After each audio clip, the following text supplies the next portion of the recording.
Growing up, I always used to hear the phrase that if you fail to plan, then you plan to fail. Part of what I think makes that saying so great is the fact that it's not saying that if you make a plan, you will complete it 100%. What it is saying is that if your plans go awry, which they will, you will be better positioned to be successful or be able to adjust in the future and set yourself up for success. Welcome to my New Year's goal setting and planning video for creatives. My name is Victoria, I'm a designer, and today we're going to be planning for the new year 2023. First things first, let's review. Before I do anything else, I sit down and review the year. This is the time for highlights, lowlights, accomplishments, or anything significant that happened to you during the year. I personally like to go and think back all the way to January and just work up to the present moment. But it really doesn't matter what order you go in, whether it's just random, what comes to mind, or you go from present moment to all the way back in January. For me, this was things like recovering from heart surgery, graduating from university,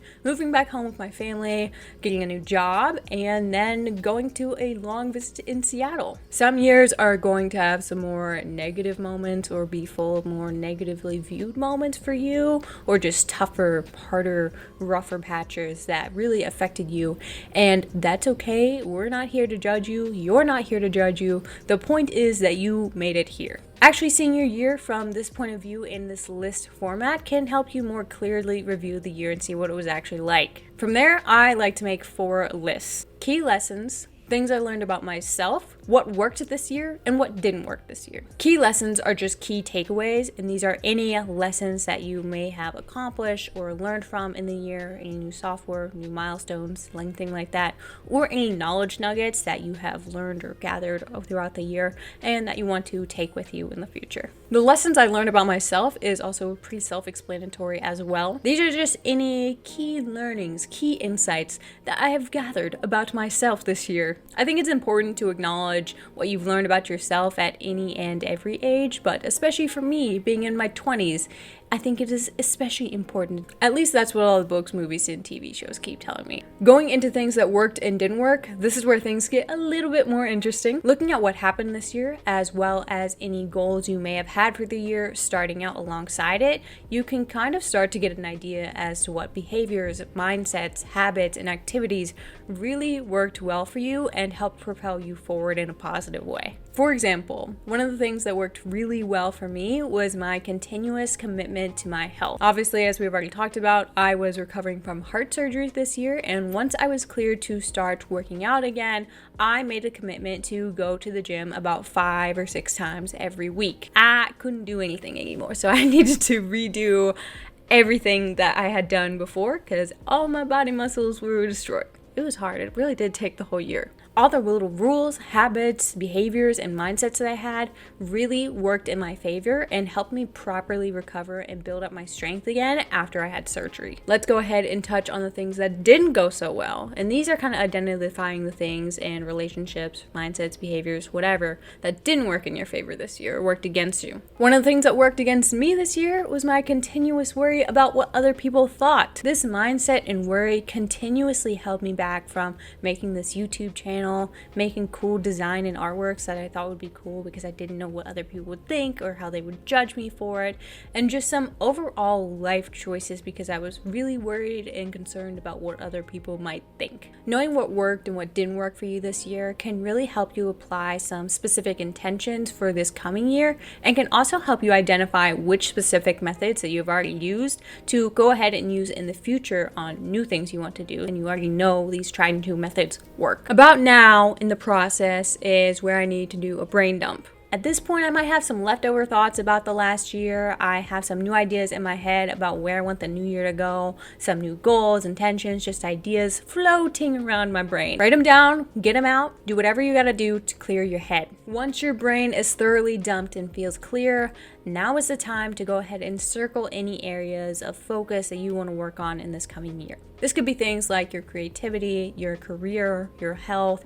your relationships, any areas of focus. You can also note down any things you really want to happen in this new year, specifically like getting a job in the industry, getting promotion in your creative career, or moving to a new apartment, getting a dog, whatever it is. Note the things you really, really want. Now is when we do one of the most effective activities, and that is going to be writing out a day in the life of your future self. This one's fun, guys. Get creative. This is where you compile all your future goals, intentions, and ideas, and really kind of bring it to life in your future day in the life. For example, if I want to be a successful motion designer in a year from now, I would write out how my day would look and some of the activities and habits that would be included in that day. I would also include in there the type of projects I am working on, my workflow, my workload, and the type of clients I'm working alongside. Knowing what you want to be and knowing what you actually want your life to look like allows you to make changes in your current life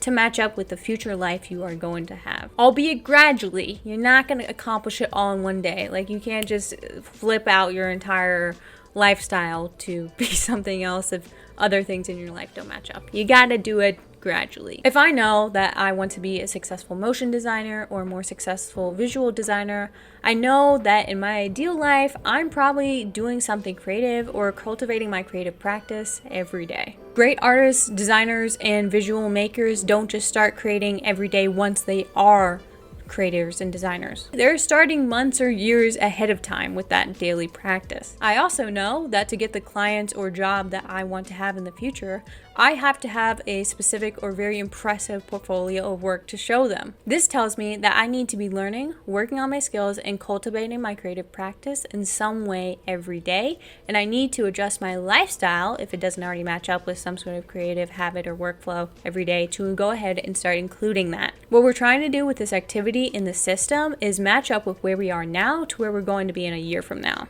From here, I can go ahead and create a gradual goal and improvement system that will help me work towards that daily practice. For example, your initial goal could be to sketch every day for 2 minutes a day. Once you complete that, your goal can be sketching for 15 minutes every day. You can kind of get the idea of what's happening here with a gradual increase in time and overall scale, because once we start getting to those consistent times that we are working on a creative practice, we can go ahead and set goals to how often we want to have a completed piece done. Start off small and easy. Don't go too hard on yourself. You just want it to be achievable, doable, and for you to really start to get into it. Once you build up the habit, it also makes things faster and easier as you're constantly improving just a little bit every day. With greater knowledge, you can create faster. With greater practice, you can work smoother and have a more smooth workflow.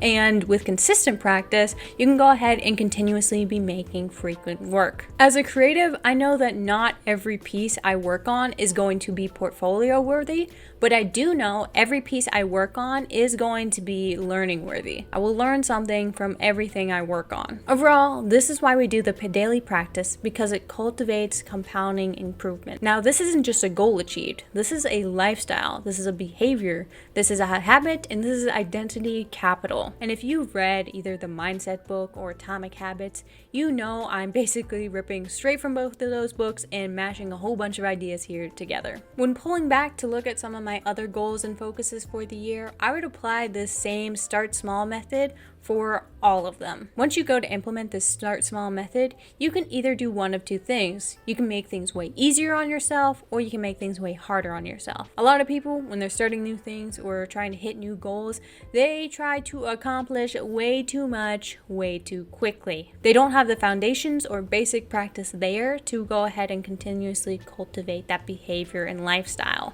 Just focus on one goal system, one creative habit, or one area of focus at a time. Once you have the basics down, a lot of people forget that you can also double up on things. Yes, you can multitask on specific goal systems and focuses in your life. For example, if I want to spend more time on my creative practice and I also want to spend more time with my friends and I have the basics down for both already, I can double up on this by having a creative work date with one of my friends. We're spending more time with people we love and care about, and we're spending more time on creative work. It's a win-win. Or, for example, if you have the goals of to be getting more clients this year and to be saving more money, you can double up on this goal by saying every time I get a new client, I will put a percentage of my earnings in a savings. This is assuming you're getting regular clients, and this is assuming you are saving a certain amount of money already. Once you got the basics identified and down,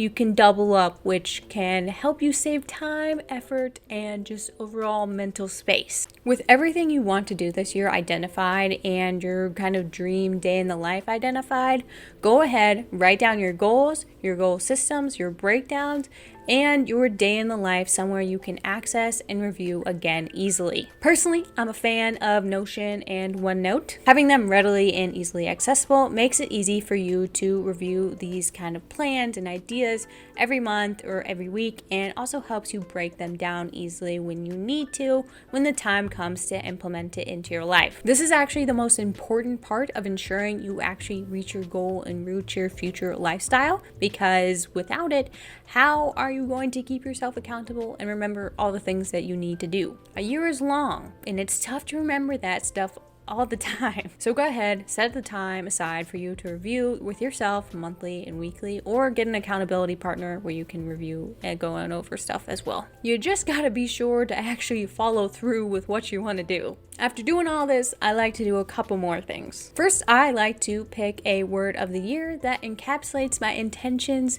and vibes for the year I want to have, that is easy to remember and meaningful. This year, my word is curiosity. The second thing I like to do, because I'm a creative person, is to create a vision board for the year. I want to bring my vision to life and actually be able to see it. I'm a visual person, what can I say? Having a vision board can also serve as a reminder and inspiration for the life you want to have and your daily practices. You can create a Pinterest board, a wallpaper, a collage, a photo shoot, or whatever you want that helps you visualize this and bring it to life. Personally, I like to go the collage route because I like to get my hands on it, make it personal, and just feel incredibly involved with the whole process of making it. Plus, I like the feeling of physically having it in my space, and it serves as cool wall decor. This is my personal method and the method that I have mashed together over the years.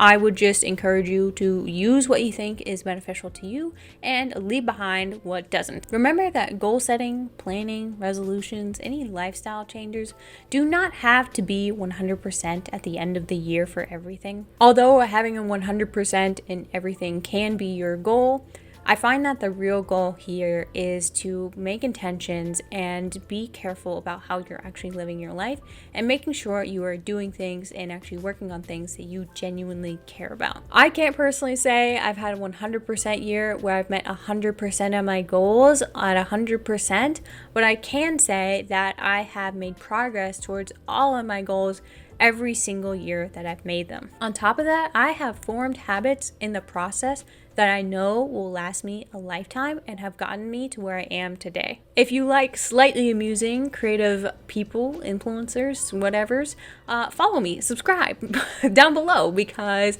my goal this year is to be creating more funny, slightly amusing, design and creative content for creators this year. Don't forget to drop a like down below as well, as it really helps me out and I super appreciate it. I would love to hear your goals or your intentions for the year, so go ahead and comment down below, because I would love to see them and hope you accomplish all the things that you want to this year. Otherwise, thank you for watching this video. I hope you enjoyed it, and I will see you in the next one. Bye! Really subscribe, because I'm going to be making some cool stuff this year, so definitely hit the button down below. Like it too!